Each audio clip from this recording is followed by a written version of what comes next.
तो दुल्हन अपना मर्द के अपना राजा जी के रोकत बा महाराज जाए से मना करत बा का कहत बा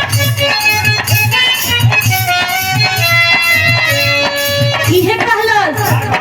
अरे जनी जका माए लपतिया राजा मारली सबतिया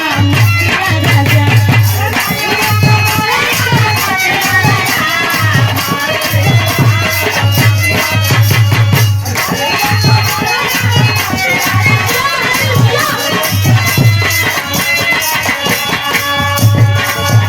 जनी जका माए लपतिया राजा मारली सबतिया राजा और एक बात कहलस का रे लाली वठा लाली सुन होई नाची के नचिया रो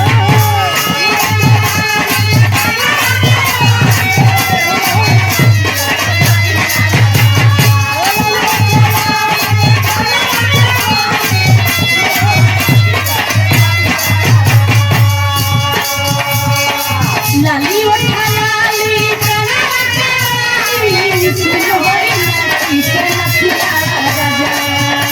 जनी के कमाए लपतिया राजा मारली सबतिया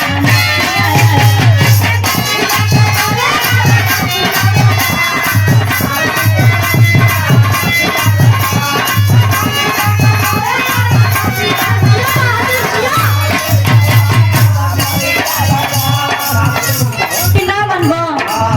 ना मनब तो सुनो एगो काम करत ही ओके करवा ले हक तो चल जाए गल के उड़ा दे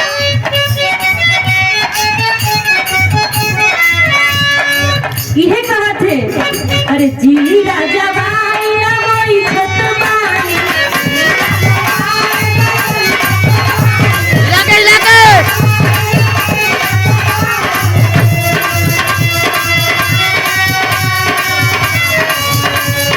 जी राजा भाई ना होई खतमानी लागे राजा के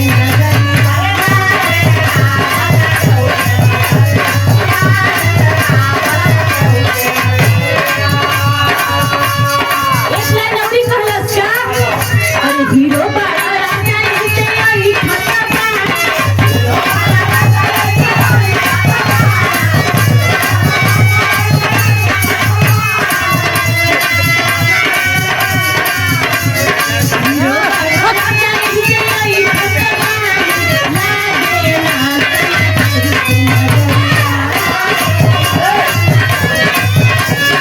नजर वहीच के अपना राजा जी के बहरा में कमाए खातिर भेज दिहलस लेकिन वो बहरा में तो चल गईले 3-4 साल बीत गई आवत ना हुआ इधर मेहराबू इंतजार करत बा कि आज इन्हें काल ही जवानी बीतत जाते फोन करत बाड़ी लेकिन उनका राजा जी घरे ना आवत बड़ी जब घरे ना आइले तब कहत बा एक बात का के कहलस अरे गवाया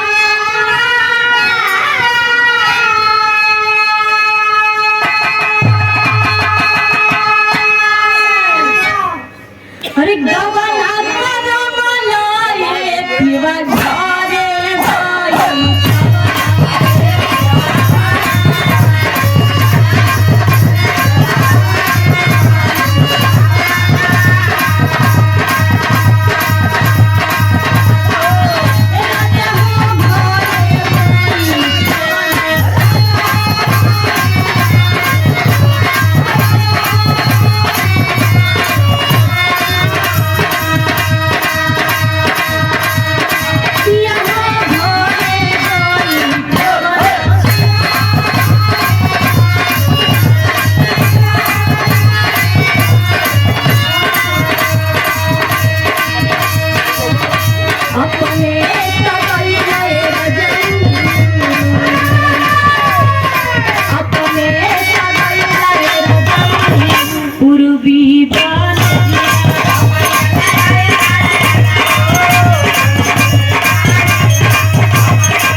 धन्यवाद।